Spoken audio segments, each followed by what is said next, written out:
Observability and SRE Part 19. This episode has 13 questions. For each question, take a moment to think through your own answer before I share a strong approach.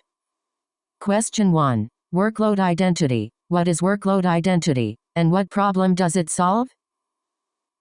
Here's a strong way to approach it.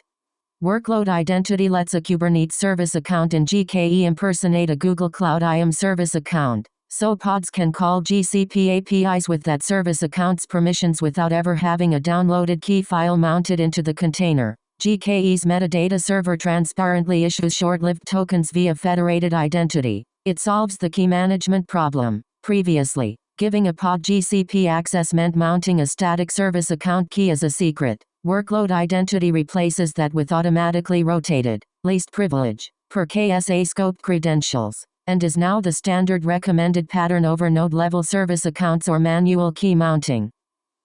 Nice. Let's continue. Question 2. Cloud Composer experience. Have you worked with Cloud Composer, and in what context? Here's a strong way to approach it. Answer this as a specific resume deep dive. Describe the actual pipeline you orchestrated, e.g., used Cloud Composer to schedule and orchestrate a daily ETL pipeline that pulled from cloud storage or BigQuery, ran transformation jobs, and pushed results downstream, what DAGs you owned, how you handled failures or retries or alerting, and any operational work you did on the Composer environment itself. If you haven't used it hands-on, be honest and pivot to your Airflow or orchestration fundamentals rather than overclaiming. Great. Moving on. Question 3. How Composer works. Explain how Cloud Composer works under the hood. Here's a strong way to approach it. Cloud Composer is Google's managed Apache Airflow service. It provisions and operates the Airflow components, web server, scheduler, workers, and metadata database for you on top of a GKE cluster, so you write and manage DAGs, Python files defining task dependencies, without having to run Airflow's infrastructure yourself. DAG files are synced from a cloud storage bucket into the Airflow environment. The scheduler parses them and decides what should run. Workers execute the actual tasks, and the metadata database, Cloud SQL under the hood, tracks DAG or task state, history, and the UI's view of runs. Alright, next question. Question 4. Composer environment components. What components get created in your project when you provision a Cloud Composer environment? Here's a strong way to approach it.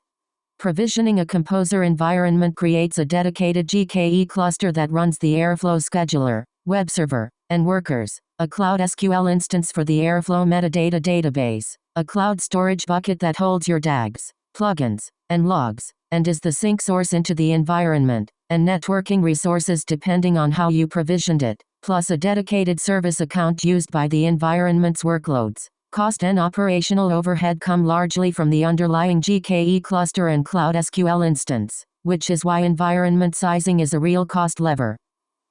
Let's keep going. Question 5. Self-hosting Airflow. How would you host Apache Airflow yourself outside of Cloud Composer? Here's a strong way to approach it. Run the Airflow components as containers, typically on GKE using the official Helm chart, or on Compute Engine or Cloud Run for smaller setups, with a managed Postgres or Cloud SQL instance as the metadata database, DAG synced via a Git sync sidecar or baked into the image or deployment, and the Kubernetes executor or Celery executor for task execution depending on scale. Compared to Composer, self-hosting gives full control over Airflow version, plugins, and infrastructure sizing but pushes the operational burden, upgrades, scheduler HA, scaling workers, patching, fully onto your team instead of Google. On to the next one. Question 6. Composer project role. What was your specific role in a Cloud Composer project you worked on? Here's a strong way to approach it. This is a resume or behavioral prompt. Answer with a concrete ownership statement. What DAGs or pipelines you authored versus maintained, whether you were responsible for the Composer environment's operations, sizing, upgrades, access control, or purely a DAG author, and one specific improvement you made, e.g., reduced DAG failure rate by fixing retry or backoff config, or added SLA or alerting on critical DAGs. Concrete scope and one measurable outcome land better than a vague "I worked on Composer." Good. Here's another one. Question 7. Terraform VM creation. Write Terraform code to create 3 virtual machines. Here's a strong way to approach it. Resource Google Compute Instance VM. Count equals 3 name equals app VM $. Count index. Machine type equals E2 medium zone equals a central 1A boot disk. The exact commands and code are in the written question bank. Nice. Let's continue. Question 8. Reusable VM module. How would you design a reusable Terraform module for creating virtual machines? Here's a strong way to approach it. I'd expose variables for the things that legitimately vary per caller, instance name or prefix, count or a map of instance configs, machine type, zone or region, image, network or subnetwork, labels, and optional fields like service account and startup script, with sensible defaults so simple callers don't need to specify everything. The module would output the created instance names, self-links, and internal or external IPs so calling code can wire them into other resources. And I'd keep the module's internal resource naming deterministic and free of hard-coded environment-specific values, so the same module can be called for dev or staging or prod just by changing input variables. Great. Moving on.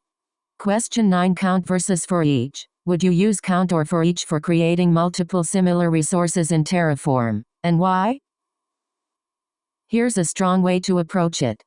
I'd default to for each with a map, or a set of strings, whenever the resources are meaningfully distinct or the list might have items removed from the middle, because for each keys each resource instance by a stable map key rather than a numeric index, so removing item 2 of 5 only destroys that one resource, whereas count reindexes everything after it and can trigger unnecessary replacement of unrelated instances. I'd only reach for count for truly homogeneous, purely numeric replication where index-based naming is fine and the list is unlikely to shrink from the middle. Alright, next question. Question 10. Landing zone overview. Explain what a landing zone is and how an organization's landing zone is typically structured. Here's a strong way to approach it. A landing zone is the pre-built, opinionated foundation of an organization's cloud environment, the baseline of accounts or projects, networking, IAM, logging, security controls, and guardrails that every new workload lands into. Rather than each team building their own networking and security from scratch, it's typically structured as a resource hierarchy. Organization leads to folders per environment or business unit leads to projects, with a small number of centrally managed foundational projects, networking or shared VPC host project, logging or monitoring sync project, security or IAM project, and then many workload projects attached to that foundation as service projects. Let's keep going. Question 11. Landing zone components. What components typically exist inside a cloud landing zone? Here's a strong way to approach it. Typical components: an org-level resource hierarchy, folders for environments or business units, a shared VPC host project with centrally managed subnets, firewall rules, cloud NAT, and interconnect or VPN, centralized logging and monitoring, org-level log syncs routing to a central destination, and shared monitoring workspaces, centralized IAM or identity federation and organization policies, constraints like disabling external IPs, requiring OS login, restricting public buckets, a security or guardrails layer, security command center, binary authorization, policy as code, and often baseline CI or CD scaffolding and Terraform modules that new projects are expected to consume. On to the next one. Question 12. Centralized networking or logging or monitoring. How are networking, logging, and monitoring centralized across projects in a landing zone? Here's a strong way to approach it. Networking is centralized through a shared VPC where the host project owns subnets, firewall rules, routes, and NAT or interconnect, and all service projects attach to and consume those same subnets rather than each running its own VPC. Logging and monitoring are centralized through organization-level aggregated log syncs that route logs from every project into a central destination, cloud storage for archival, BigQuery for analysis, or pub or sub for streaming to a SIM, and a shared cloud monitoring workspace or metric scope that aggregates metrics across projects. Good. Here's another one. Question 13. Project to shared VPC connection. How are individual projects connected to the shared VPC in a landing zone design? Here's a strong way to approach it. Each new workload project is provisioned as a service project and explicitly attached to the host project's shared VPC by a network admin, who grants the project, or specific service accounts within it, the compute network user role scope to the particular subnets that project is allowed to use. In a mature landing zone, this attachment is codified in Terraform as part of the standard new project module or pipeline, so every new project automatically gets the correct shared VPC attachment, firewall tags, and logging syncs applied consistently. Nice. Let's continue. That wraps up this episode. Nice work practicing, and see you in the next one.